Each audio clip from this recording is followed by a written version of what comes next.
Holding in a sneeze just ruptured someone's throat. Here's why you should never do this.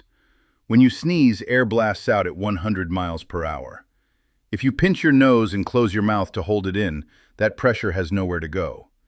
It can rupture your eardrums, burst blood vessels in your eyes, or even tear your throat.